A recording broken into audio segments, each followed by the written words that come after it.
Ek dra hierdie op aan die mense wat struggle, wat nog probeer, wat al daar uitgekom het. Ons almal gaan hierdeur en ons sal uitkom. Droë dae deur Vinko.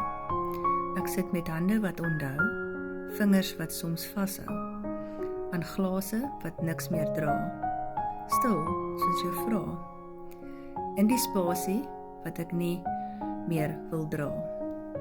Ek het geleer om nie te swem in drank se bedrog, al roep dit my met leë beloftes, wat op die lippe val vir net een, maar een word nog.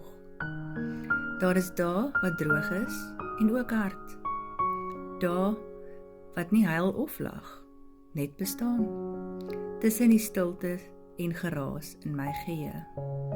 Depressie sit soos rook in my longe. Het help nie jy skree nie, sy het al geleer om die fluistering te wen. Maar ek skryf my stem terug, met elke keuse wat ek nee sê vir die glas. Ek nigter geword, sonder medaljes of gesange.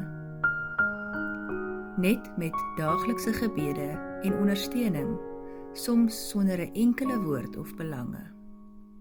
5 jaar vry van die bottel, die rooi, die stille trots, wat ek met elke oggend dra.